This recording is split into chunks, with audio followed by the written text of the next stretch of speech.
રાધે રાધે. રાધે રાધે. જય સિયારામ. આપણે શ્રી શ્રી રાણીમાં અને રૂડીમાંનું ચરિત્ર ચાલે છે. રાણીમાં અને રૂડીમાંના ચરિત્રમાં આપણે આગળ વધીએ તો રાણીમાએ 7 દિવસની ભાગવત કથા બેસાડી. 7 દિવસની ભાગવત કથા બેસાડીને તો 7 દિવસ એમને ભાવાવેશ રહ્યો. ભાવાવેશ એટલા માટે રહ્યો કારણ કે એને ગોપી ભાવની સ્મૃતિ થઈ ગઈ કે પોતે પાછલા જન્મના મીરાબાઈ હતા એવી સ્મૃતિ થઈ ગઈ. એટલે સ્મૃતિના કારણે બાઈમાને એવો ભાવાવેશ થઈ ગયો. 7 દિવસ પછી કથા તો પૂરી થઈ ગઈ પણ રાણીમાનો જે ભાવાવેશ છે એ ભાવાવેશ તૂટતો નહોતો, ભાવાવેશ જાતો નહોતો. એવા રાણીમાં ભાવની અંદર ડૂબી ગયા હતા. પછી શું થયું? ઘરના બધા મૂંઝાઈ ગયા કારણ કે આવડો મોટો ભાવાવેશ રાણીમાને ક્યારેય આવ્યો નહોતો. રાણીમાં છે ને એ આખો દી સાધુ સેવામાં લાગેલા રહેતા, કાનુડા હારે વાતું કરતા, કાનુડાની સેવા પૂજા કરતા, મતલબ બાહ્ય અવસ્થામાં રહીને બધું ભગવત કાર્ય કરતા. પણ આવી અવસ્થા તો કોઈ દી નહોતી બની કે હાવ ભાવાવેશ જ આવી જાય, દેહનું ભાન જ ભૂલાઈ જાય. આવી અવસ્થા રાણીમાની ક્યારેય બની નહોતી. એટલે ઘરના મૂંઝાઈ ગયા કે આપણા રાણીમાને શું થઈ ગયું છે, શું થશે રાણીમાનું. હવે તો રાણીમાં ભાવાવેશમાં વયા ગયા. પછી નક્કી કર્યું કે ઘેલારામભાઈને બોલાવો. કારણ કે ઘેલારામભાઈ છે ને એ પીઢ માણસ હતા અને મોટા માણસ હતા એટલે એને ખબર હશે એવું માની અને ઘેલારામભાઈને બોલાવવામાં આવ્યા. તો ઘેલારામભાઈ આવ્યા. હવે ઘેલારામભાઈ તો છે ને થોડાક સત્સંગી હતા. સત્સંગમાં બેહીને એનામાં વિવેક હોય કે ભક્તો હારે કેવી રીતે વર્તન કરવું. જે સત્સંગમાં નથી બેસતા એની અંદર વિવેક હોતો નથી. વિવેક કેવળ અને કેવળ સત્સંગથી જ આવે છે. એમાં કોઈ એટલે કોઈ પણ પ્રકારની શંકા નથી. તો ઘેલારામભાઈ વિવેકી હતા, સત્સંગી હતા. એને ખબર પડી ગઈ કે મારા બેન રાણીમાને તો ભાવાવેશની અવસ્થા આવી ગઈ છે. કૃષ્ણ પ્રેમ જ્યારે અતિશય આગળ વધી જાય, કૃષ્ણ પ્રેમ જ્યારે હૃદયમાંથી બહાર છલકાવા માંડે અને જ્યારે શરીર બેકાબુ બની જાય ત્યારે આ ભાવાવેશની અવસ્થા આવે છે. કૃષ્ણ ભગવાન જ્યારે ગોપીઓને રાસલીલામાંથી છોડીને વયા ગયા તો ગોપીઓને આવી ભાવાવેશની અવસ્થા આવી ગઈ. એક ગોપી પૂતના બને છે, બીજી ગોપી કૃષ્ણ બને છે અને એ પૂતનાને મારવાનું નાટક કરે છે. કૃષ્ણ લીલાના નાટક ચાલુ થઈ ગયા. ગોપીઓને ભૂલાઈ ગયું કે અમે ગોપીઓ છીએ. એને કૃષ્ણ લીલાના નાટક ચાલુ કરી દીધા. તો કહેવાનો ભાવ શું છે? ભાવાવેશમાં જીવને પછી દેહભાન રહેતું નથી. એમ રાણીમાં અત્યારે એવા ભાવમાં ડૂબેલા છે કે હું કૃષ્ણની ગોપી છું. અને પાછો દસમ સ્કંદનો પાઠ આવ્યો ભાગવતમાં. દસમ સ્કંદની કથા આવી એટલે તો એનો ગોપી પ્રેમ ઓર ઉછાળા મારવા માંડ્યો. એ ગોપી પ્રેમના કારણે રાણીમાં દેહભાન ભૂલી ગયા. નિશ્ચિત દેહભાન ભૂલી જાય છે રાણીમાં અને ભાવાવેશમાં વયા જાય છે. આ ભાવાવેશની અવસ્થા છે ને એ સારી છે, એમાં કોઈ શંકા નથી. પણ એનાથી એક આગળ અવસ્થા છે. એ અવસ્થા છે આપણો આત્મા શરીરમાંથી નીકળીને રાધા રાણીની સેવામાં પહોંચી જાય અને આપણા શરીરને માધ્યમ બનાવીને રાધા કૃષ્ણ ભક્તિનો પ્રચાર કરે. જેમ કે રમેશ બાબા, અમારા બાબા, જો તમે કોઈ દી એને ભાવાવેશમાં નહીં જુઓ તમે. હા, ક્યારેક આંસુડા પાડી લેશે અલગ વાત છે, પણ એનો નિત્ય ક્રમ, એનું જગત કલ્યાણનું કર્મ મરતા સુધી અકબંધ રહેશે. તમે જોજો.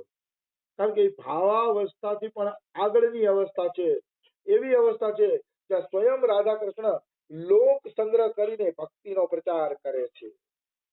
એ ભાવાવેશ કરતા પણ આગળની અવસ્થા છે. આ વાત મારી ડાયરીમાં લખી રાખજો.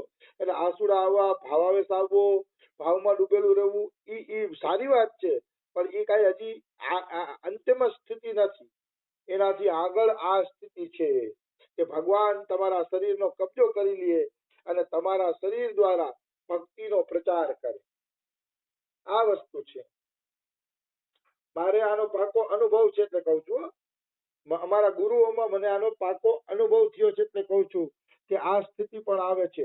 હનુમાન પ્રસાદ પોદારની આ સ્થિતિ હતી અને હનુમાન પ્રસાદ પોદાર વિશે રાધા બાબાએ લખ્યું ત્યારે મને જાણવા મળ્યું કે આ પણ એક સ્થિતિ આવે છે. ત્યાં સુધી એ સ્થિતિનું મને જ્ઞાન નહોતું. હવે તો રાધા બાબાની કૃપાથી મહાપુરુષની કેટલી સ્થિતિઓ હોય એનું બધું જ્ઞાન થઈ ગયું છે. એટલે છેલ્લી કક્ષા આ છે કે ભગવાન જીવના શરીરને માધ્યમ બનાવીને ભગવદ પ્રચાર કરે. સ્વયં ભગવાન પોતે. પછી એ વ્યક્તિ એની અંદર છે જ નહીં. રમેશ બાબા છે કે અમારા બાબા છે તો એ બે હવે શરીરમાં છે જ નહીં. એની આત્મા તો ક્યારની ભગવાનમાં વિલીન થઈ ગઈ છે. હવે તો રિમોટ કંટ્રોલથી જેમ મોટર હાલે એમ ગોલોક ધામમાંથી બેઠા બેઠા ભગવાન શ્રી કૃષ્ણ હવે મહાપુરુષોના દેહને હલવે છે. નિશ્ચિત આમાં કોઈ મને શંકા નથી એટલે બોલું છું ખુલે આમ. કોઈ એમ કહેતા હોય કે ગુરુ છે એટલે પક્ષ કરે છે તો ભલે માને, મને કોઈની પરવા નથી. પણ મેં જે અનુભવ કર્યો ગુરુઓમાં એ જ વસ્તુ હું બોલીશ. મને કોઈનો ડર કે આ તે એવું કોઈ લાગતું નથી. કારણ કે મારે કઈ શ્રોતા વધારવા નથી, કે મારે કોઈ ભક્તિનો પ્રચાર કરવો નથી, કે મારે કોઈને ચેલાચેલી બનાવવા નથી. એટલે મને કોઈ ડર ન લાગે. જે વસ્તુ વાસ્તવિક હોય એ જ હું કહું. આ બે મહાપુરુષોના શરીરની ભગવાન જ હલવે છે અને જેના શરીરને ભગવાન હલવતા હોય ને એ જ આટલી ઉંમરે આટલો લોક સંગ્રહ કરીએ કે બીજા સંતો તો પથારી ભેગા થઈ ગયા હોય. જે આપણા જેવા માયકાંગલા હોય ને તો પથારી ભેગા થઈ ગયા હોય. એ આટલા રોગ વચ્ચે આટલો પ્રચાર કરી જ ન શકે. જેના શરીરને ભગવાન હલવતું હોય પ્રચાર કરી શકે. તમને ખાલી એક જ ઉદાહરણ આપું.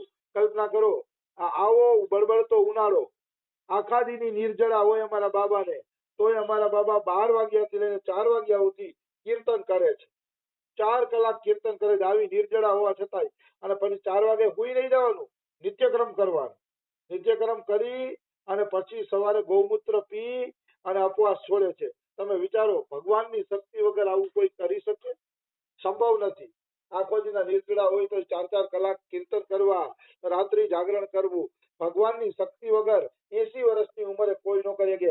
આ જો તમે ગામના ડોહા બાપા જોજો તમારી આજુબાજુ વાળા ખખડી ગયા હશે. ઊભું થવું હશે ને તો 2 હાથ જમીનને અડાડીને ઊભા થશે. ઊભું નહીં થવાતું હોય એનાથી ખખડી ગયા હશે. ત્યાં અમારા બાબાની બધા અત્યારે આવ્યા સમયમાં નિર્જળા કરે છે. 45 વર્ષ ત્યાં અમારા બાબાએ નિર્જળા કોઈ દી ખંડિત નથી કરી. દેખાડી દો આવું કોઈ સાધારણ મનુષ્ય કરી શકે. 45 વર્ષ થઈ ગયા અખંડ નિર્જળા કરે છે. એક પણ નિર્જળા ગઈ નથી. ગુરુ છે એટલે વખાણ કરું છું એમ નહીં, તો મારે આ એક્ઝામ્પલ આપવા પડે જેથી બીજા બહારનાઓને ખબર પડે કે આ જે વસ્તુ છે એ કેવલ ભગવાન જ કરી શકે. ભગવાન સમાન બનેલા મહાપુરુષ જ કરી શકે. સાધારણ વ્યક્તિ આવું કરી શકતા નથી. તો રાણીમાં ભાવાવેશમાં આવી ગયા, પણ આને હું કઈ હજી બહુ ઉત્તમ સ્થિતિ માનતો નથી. તો ભાવાવેશમાં રાણીમાં આવી ગયા અને પછી એનો ભાવ તૂટતો નતો એટલે ખેલારામજીએ કીધું કે માં તો ભાવની અંદર ડૂબેલા છે. આંખમાં સતત માને આંસુડાઓની ધારા વહે છે. ક્યારેક બોલે છે હે કૃષ્ણ, હે મારા રાજ, હે દ્વારિકાધીશ. એમ બોલી બોલીને માં ક્યારેક પછડાટ ખાય છે, ક્યારેક માં હસે છે, ક્યારેક રડે છે. આવી રીતે માં ભગવાનના અલગ અલગ ભાવની ધારાઓમાં ડૂબેલા રહે છે.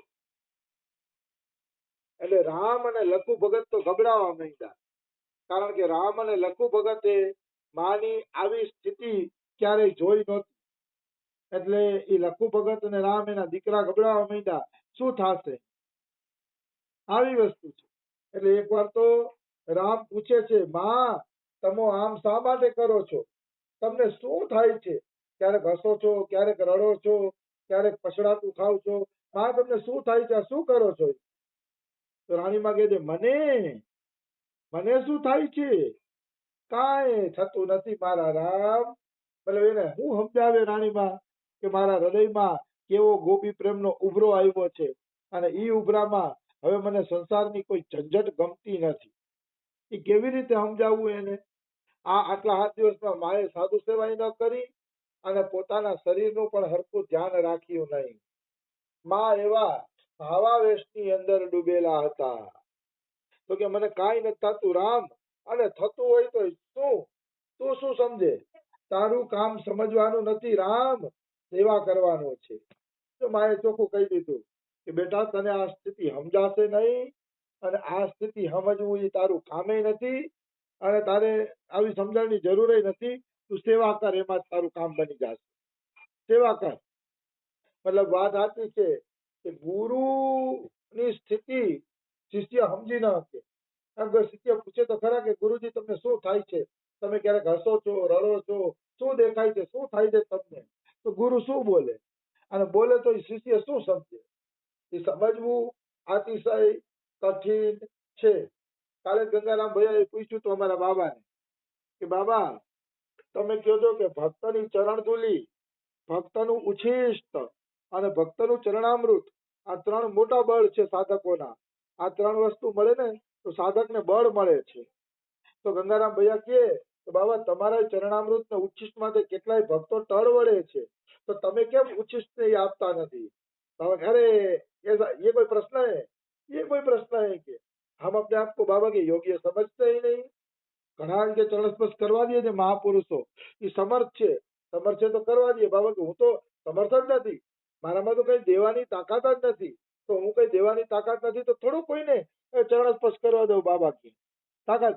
તો ગંગારામ ભાઈ કે પણ બાબા તમે એવું માનો છો, પણ જનતા જનાર્દન ને તમે ચરણ સ્પર્શ કરવા દે કેવી ખુશ થાય કે તમે એવું માનો છો, પણ તમારે આવું કરવા દેવું જોઈએ. આ પ્રશ્ન બંધ કર, प्रश्न बंद करो कि तुरंत कथा चालू कर दिया। बाबा के ये प्रश्न का जवाब ही नहीं होता, प्रश्न ही नहीं, हम लायक नहीं कहते हैं तो फिर क्या प्रश्न पूछना है? एम कहीने बाबाए वातने रफे दफे करी नाखी, वातने रफे दफे कर नाखी, पण एने समर्थन तो न ज कह्युं के मारा चरण स्पर्श करवा जोईए. एमां राणीमां पण रामने कहे छे के राम, तने समजण नहीं पड़े, जेम अमारा बाबा उच्छिष्ट नहीं आपता ने चरण स्पर्श नहीं करवा देता, तो ई वातने आपणे समजी शकती नहीं. महापुरुषोनी लीला छे. हालांकि एक बात कही दઉં કે રમેશ બાબા બધાને ચરણ સ્પર્શ કરવા દે છે, પગ લાંબા કરીને ચરણ સ્પર્શ કરવા દે છે અને ખુશ થાય છે. કોઈ ચરણ સ્પર્શ કરે તો ખુશ થાય છે, કારણ કે એને કઈ મતલબ નથી. કોઈ ચરણ સ્પર્શ કરીને રાજી થતો હોય તો ભલે રાજી થાય. રમેશ બાબા દે છે, અમારા બાબા દેતા નથી ચરણ સ્પર્શ કરવા. આમાં મૂળ વાત એ છે કે રમેશ બાબા ઉદારતા દેખાડવા આવ્યા છે કે આપણું કોઈ કઈ લઈ નથી જતું, બધું ભગવાનનું જ છે, આપણું કઈ છે નહીં. અને અમારા બાબા દીનતા દેખાડવા આવ્યા છે કે સંતોમાં એટલી દીનતા હોવી જોઈએ કે ક્યારેય ચરણ સ્પર્શ કરવા દેવા જોઈએ નહીં. સાધકોએ અમારા બાબાને આદર્શ માનવા અને સિદ્ધ મહાપુરુષ રમેશ બાબાને આદર્શ માને તો કઈ વાંધો નથી. ચરણ સ્પર્શ કરવા દેવા શું લૂંટીને લઈ જશે? આપણું છે શું એ લઈ જાય. આપણે જે ભજન કરી ભગવાનના ખાતામાં નાખી દઈએ છીએ, તો ભજન એવું ધૂળ લઈ જશે? કારણ કે આપણે તો બધું ભગવાનના ખાતામાં નાખી દીધું. એટલે એવું કઈ હોતું નથી. કહેવાનો ભાવ શું છે? જે મહાપુરુષને જે લીલા કરવા દેખાડવા મોકલા છે ધરતી ઉપર, એ મહાપુરુષ એ જ પ્રકારની લીલા દેખાડે છે. મૂઢ એ લીલામાં મોહિત થઈ જશે. એટલે રમેશ બાબા તો ચરણ સ્પર્શ કરવા દે છે, તો અમારા બાબા કેમ નહીં? આ છે ને મૂઢના વિચાર છે. સીધો હિસાબ છે. રમેશ બાબા ઉદારતા દેખાડવા આવ્યા છે, સામર્થ્ય સમરથ કહું નહીં દોષ ગુસાઈ, રવિ પાવક સુર સરીકી નાઈ. સમરથ વ્યક્તિને કોઈ દોષ લાગતો નથી એવું દેખાડવા માટે રમેશ બાબા આવ્યા છે. અને અમારા બાબા દીનતા દેખાડવા આવ્યા છે. અને અમારું અમે ગૌડીય સંપ્રદાયમાં દીનતા પ્રધાન છે. એટલે ઈ ગૌડિયા છે અમારા બાબા, એટલે દીનતા દેખાડવા માટે આવ્યા છે. બાકી તો એક રંગદેવી છે, એક પ્રેમ મંજરી છે, બે મહાન જ છે. અમારા બાબા કદાચ ચરણ સ્પર્શ કરવા દઈ દે તો એમાં એનું પાટિયાનું ઘટી જાય એમ નથી, પણ એને દીનતા દેખાડવા માટે જ આ ધરતી ઉપર અવતાર લીધો છે. પ્રેમ મંજરી છે તો ઓલા રંગદેવી છે. બધા બાબાને લલિતા સખી કહે છે રમેશ બાબાને, પણ હું દાવા સાથે કહું છું કે એ રંગદેવી જ છે.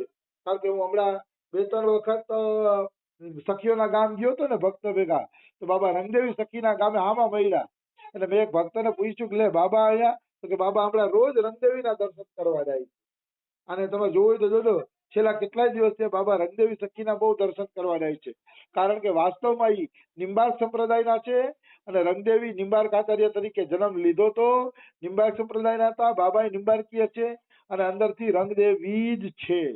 એ આગળ જતા જગતને ખબર પડશે, અને લલિતા છે એ નીકળી જશે.